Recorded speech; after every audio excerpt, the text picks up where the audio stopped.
अस्सलाम वालेकुम। आज की इस वीडियो में हम डिस्कस करेंगे biology and services of Mankind, यानी बायोलॉजी ने इंसान की किस तरह खिदमत की है, या आम अल्फाज में हम ये भी कह सकते हैं कि बायोलॉजी ने किस तरह इंसान के लिए आसानियाँ पैदा की हैं।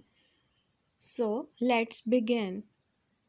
बायोलॉजी ने ह्यूमंस के लिविंग स्टैंडर्ड को बढ़ाने में मदद दी है।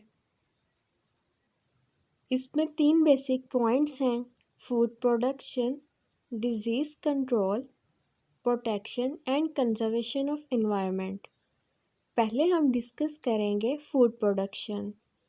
इसमें हम इम्प्रूव्ड फूड वैराइटीज़ को डिस्कस करेंगे। ह्यूमंस अपनी फूड डिफरेंट सोर्सेज के थ्रू हासिल करते हैं, जैसा कि प्लांट्स या एनिमल्स वगैरह। अब हम देखेंगे कि बायोलॉजी ने किस तरह फूड की प्रोडक्टिविटी को बढ़ाने में हेल्प की है। सबसे फर्स्ट स्टेप है जेनेटिक इंजीनियरिंग। जेनेटिक का मतलब है जीन से रिलेटेड, और इंजीनियरिंग कहते हैं टूल या टेक्निक को। जेनेटिक इंजीनियरिंग में हम जेनेटिक टूल्स या जेनेटिक मेथड्स को यूज़ करके डिफरेंट प्लांट्स और एनिमल्स बनाते हैं, और इस टेक्निक में हम अपनी मर्ज़ी के ट्रेड्स इंट्रोड्यूस करवाते हैं।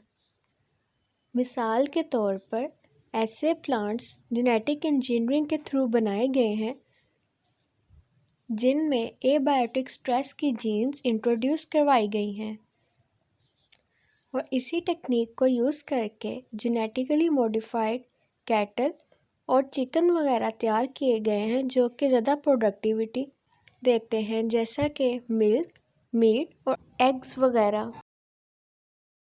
वर्ल्ड पॉपुलेशन इतनी स्पीड से इंक्रीज़ हो रही है कि जिसकी वजह से फूड प्रोडक्टिविटी की शॉर्टेज का सामना करना पड़ रहा है।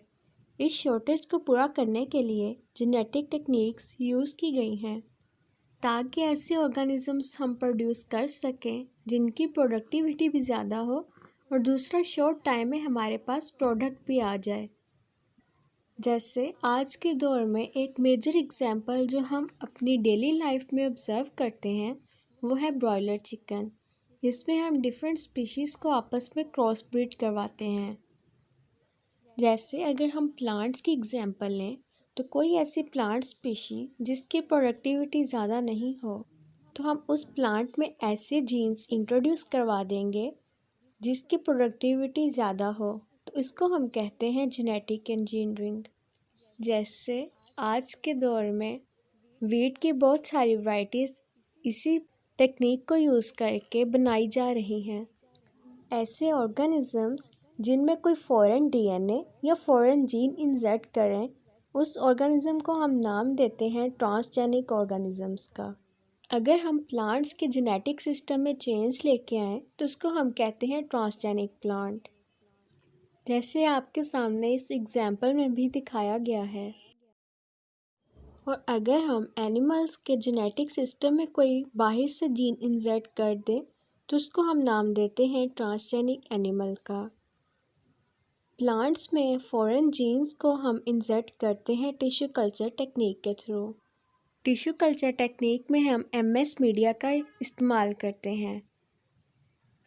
इस मीडिया का नाम मोराशिज और स्कूप के नाम पर रखा गया। इस मीडिया के अंदर ऐसे तमाम न्यूट्रिएंट्स मौजूद होते हैं जो कि प्लांट्स को चाहिए होते हैं। एक प्लांट के टिश्यू को हम इस न्यूट्रिएंट मीडियम में ऐड करेंगे, और इसके साथ डिफरेंट हार्मोन्स की रेशो को यूज़ करते हुए इस प्लांट को ग्रो करवाते हैं। इस टेक्निक में मोस्टली हम ऑक्सिन्स और साइटोकिन्स यूज़ करते हैं। इस टिश्यू से एक न्यू प्लांट ग्रो होता है, और जो इस टेक्निक से प्लांट ग्रो करें उस टेक्निक को हम कहते हैं tissue culture technique. Food productivity के बाद अगला स्टेप आता है कंट्रोल ऑफ पेस्ट्स का। सबसे पहले पेस्ट किसे कहते हैं? ऐसे हार्मफुल या डिस्ट्रक्टिव इंसेक्ट्स और ऐसे एनिमल्स जो कि क्रॉप्स, फूड या लाइवस्टॉक को अटैक करें, ऐसे डिस्ट्रक्टिव एजेंट्स को हम कहते हैं पेस्ट्स। इन पेस्ट्स को कंट्रोल करने के लिए मेजरली हम दो मेथड्स यूज़ करते हैं। One is chemical control and second is biological control. In pests को ख़त्म करने के लिए जो केमिकल्स हम इस्तेमाल करते हैं उनको हम नाम देते हैं पेस्टिसाइड्स का। इन पेस्टिसाइड्स की कुछ स्पेशल कैटेगरीज भी हैं। अगर तो ये पेस्टिसाइड्स फंजाई को मारने के लिए इस्तेमाल हों तो उसको हम कहते हैं फंजीसाइड्स। कुछ पेस्टिसाइड्स वीड्स वगैरह को मारने के लिए भी इस्तेमाल करते हैं और इनको हम नाम देते हैं वीडिसाइड्स का। लेकिन इसके कुछ नुकसानात भी हैं, जैसा कि टॉक्सिसिटी। जब कोई इंसान ऐसे प्लांट्स कंज्यूम करेगा जिनके ऊपर फंजीसाइड्स या पेस्टिसाइड्स का स्प्रे हो तो इन केमिकल्स का इफ़ेक्ट हम पे भी होगा। एक और साइड इफ़ेक्ट जो ये पेस्टिसाइड्स काज करती हैं वो है पोल्यूशन। ये पेस्टिसाइड्स इन्वायरमेंटल हैज़ार्डस होते हैं। टाइम के साथ साथ कुछ माइक्रोब्स पेस्टिसाइड रेजिस्टेंट भी हो जाते हैं, जिसकी वजह से इन पेस्टिसाइड्स का कोई असर नहीं होता। इसके अलावा पेस्ट्स को कंट्रोल करने के दूसरे मेथड्स भी हैं, जैसा कि बायो कंट्रोल। इसमें एक लिविंग ऑर्गेनिज्म दूसरे लिविंग ऑर्गेनिज्म को कंट्रोल करता है। कुछ ऑर्गेनिजम्स जैसे कि बैक्टीरिया पेस्टिसाइड के तौर पर काम करते हैं, तो ऐसे ऑर्गेनिजम्स को हम नाम देते हैं बायोपेस्टिसाइड्स का।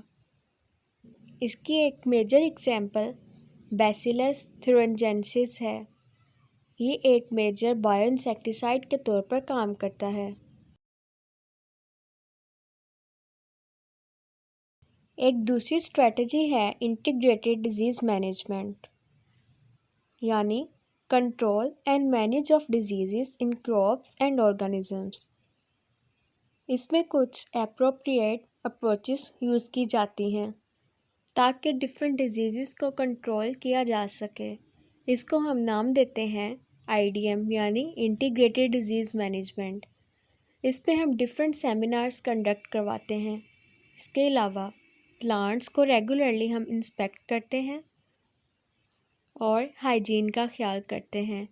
इसके अलावा कुछ ऐसी प्रैक्टिसेस हम इंश्योर करते हैं जिससे डिज़ीज़ को कंट्रोल किया जाए और डिज़ीज़ को कंट्रोल करने में हेल्प करती हूँ। एक दूसरी टेक्निक जिसको हम नाम देते हैं हाइड्रोपोनिक कल्चर टेक्निक। इस टेक्निक में हम सॉइल के बगैर प्लांट्स की कल्टीवेशन करवाते हैं। इसमें प्लांट्स को डिफरेंट ग्रोइंग मीडियम में ग्रो करवाते हैं और इसके साथ कुछ इम्पोर्टेंट न्यूट्रिएंट्स भी ऐड करते हैं। इसका एक मेजर एडवांटेज ये है कि इस तरह कम टाइम में हम रैपिड ग्रोइंग प्लांट्स हासिल कर सकते हैं। इस मेथड का एक मेजर एडवांटेज ये भी है कि प्लांट्स की मिनरल एब्जॉर्प्शन भी चेक की जा सकती है। मोस्टली एस्ट्रोनॉट्स इस टेक्निक को यूज़ करते हैं। स्पेसशिप में फ्रेश वेजिटेबल्स को हासिल करने के लिए इस टेक्निक का इस्तेमाल करते हैं। ये सारे मेथड्स जो अब तक हमने डिस्कस किए हैं, ये सारे प्रोसेस थे फूड प्रोडक्शन और पेस्ट कंट्रोल के। फूड की बेटर प्रोडक्शन भी कर ली, पेस्ट अप्रोचेस भी कर ली। इससे अगला स्टेप है फूड प्रिजर्वेशन का। फूड प्रिजर्वेशन के लिए हम एक बहुत इम्पोर्टेंट टेक्निक यूज़ करते हैं जिसको हम नाम देते हैं पास्चराइजेशन का। लुईस पास्चर ने सबसे पहले इस टेक्निक को डेवलप किया। इस टेक्निक की मदद से हम मिल्क प्रिजर्वेशन, मिल्क प्रोडक्ट्स को प्रिजर्व कर सकते हैं। पास्चराइजेशन के अलावा दूसरी टेक्निक्स जैसा कि ड्राइंग और फ्रीजिंग भी इस्तेमाल की जाती हैं। लेकिन एक मेजर पर्पस क्या है प्रिजर्वेशन का? सबसे पहले हम फूड की स्पॉइलेज को अवॉइड करने के लिए इस्तेमाल करते हैं। इसके अलावा अगर हमने फूड्स को डिफरेंट सिटीज़ में ट्रांसपोर्ट करना हो तो हम फूड प्रिजर्वेशन मेथड्स का इस्तेमाल करते हैं। इन फूड प्रिजर्विंग मेथड्स के ज़रिए हम फूड को लॉन्गर टाइम के लिए इस्तेमाल कर सकते हैं और फूड का शेल्फ़ लाइफ भी इंक्रीज़ कर सकते हैं। ये था आज का टॉपिक। डिज़ीज़ कंट्रोल और प्रोटेक्शन ऑफ एनवायरनमेंट को हम अगली वीडियो में डिस्कस करेंगे। Do like and subscribe. अल्लाह हाफिज़।